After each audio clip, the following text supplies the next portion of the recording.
From the beginning, I was nervous. That Disney Plus Star Wars intro has been the beginning of a lot of shows and episodes that have really hurt Star Wars or been bad for the overall story quality of the galaxy that we all love. So going into Andor episode 1, I'll admit I started watching with a lot of worry. The fastest way to tell that a show isn't connecting is when the music doesn't match up at all with your emotions as you watch it. And this happened for me a lot in Kenobi, and it's been happening a lot in this Andor show too. There are plenty of times when the music makes it seem like a scene is supposed to be funny or intense or scary, but through it all I just felt bored. 15 minutes in, I had to pause and figure out just exactly what I had seen so far. Cassian goes to a brothel looking for his sister, accidentally kills a thug, there's some flashbacks to kids watching a spaceship crash, and then Cassian has a chat with his droid that looks like it's from an episode of Doctor Who more than anything.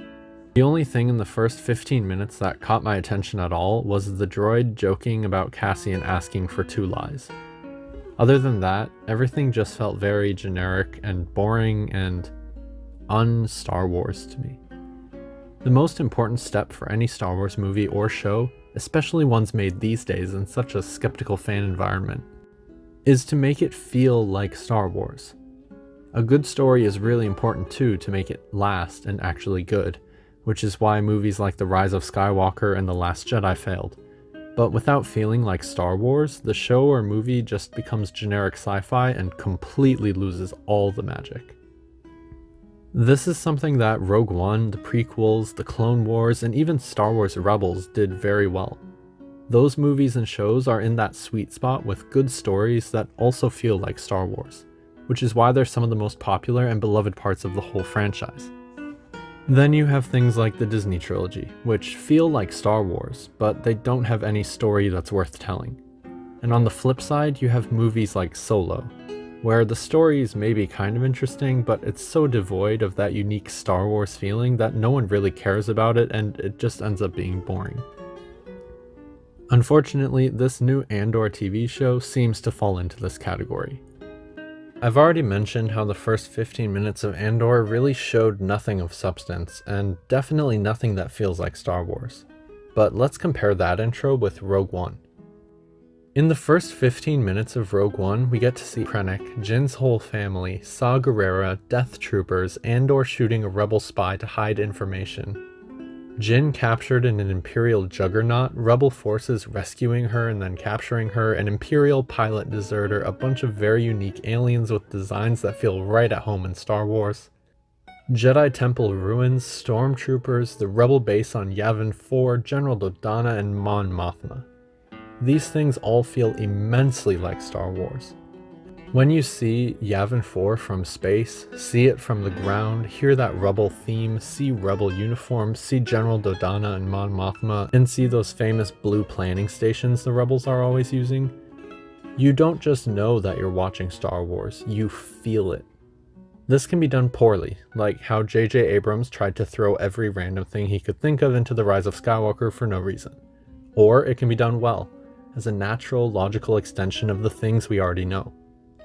This second and highly impactful version is what Rogue One did and why it was able to achieve so much in its first 15 minutes. The new Cassian Andor show, on the other hand, well, the closest thing we have to identifiably Star Wars in the first 15 minutes here is just one ship that kind of looks similar to a Y-Wing.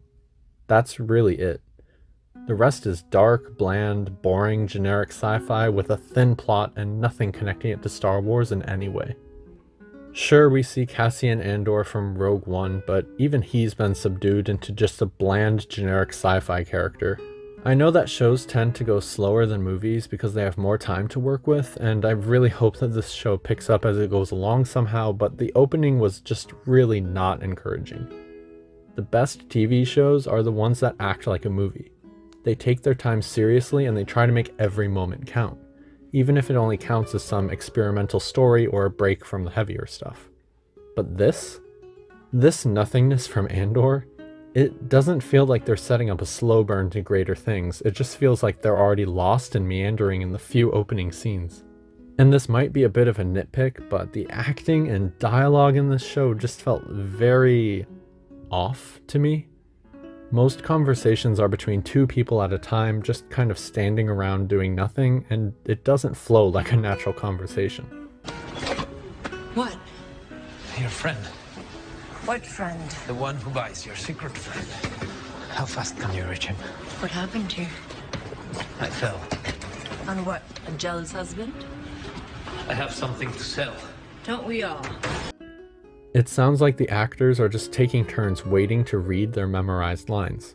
There's these awkward little pauses after each character finishes their line, and they don't seem to flow naturally or react to each other like people.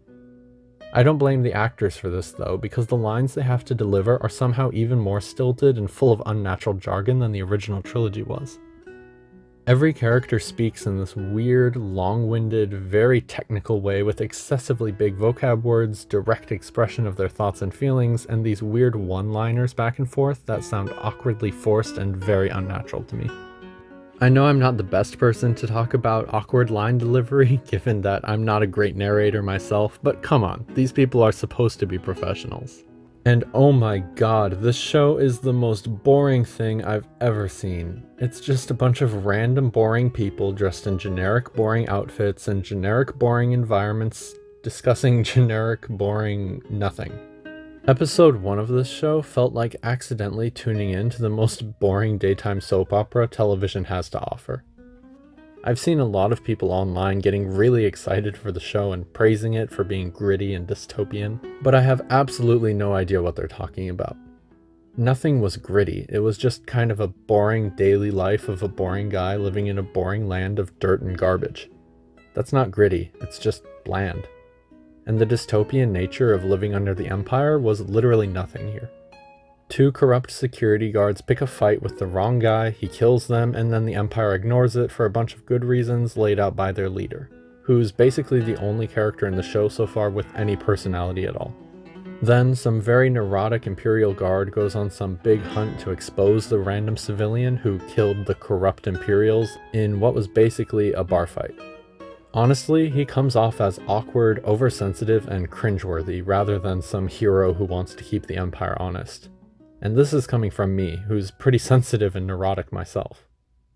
And it doesn't help that the actor gave a really weak performance for this role too, at least in my opinion.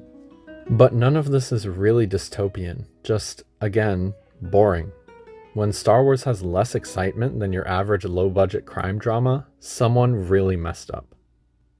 Oh, and for some reason, all the Imperials have random accents from the United Kingdom covering every region imaginable with no consistency or reason behind it.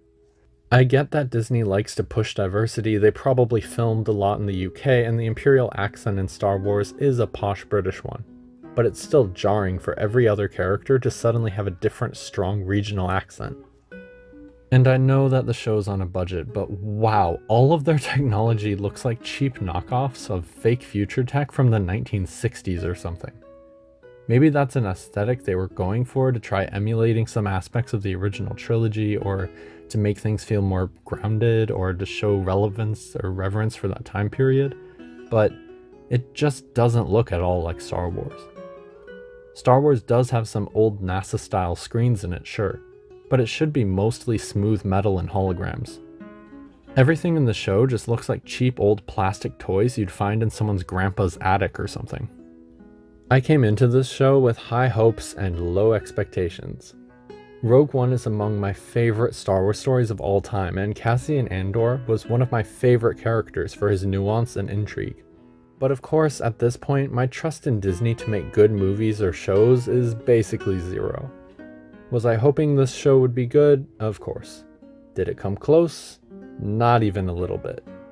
I've seen good Star Wars, and I've seen mediocre Star Wars, and I've even seen a lot of bad Star Wars, but never until now have I seen such unashamedly boring, bland Star Wars. To put things in context, if I had to choose between rewatching The Last Jedi or the Andor show, I would choose The Last Jedi, no question. At least then there would be interesting things to look at while I ignored the story. Here in the new Andor show, we don't even have that colorful eye candy of nonsense to keep me awake. Just look at this. If I showed you this screenshot 2 months ago and I asked you what movie it's from, you'd probably guess something along the lines of 2001: A Space Odyssey. Nothing about this is Star Wars in any way.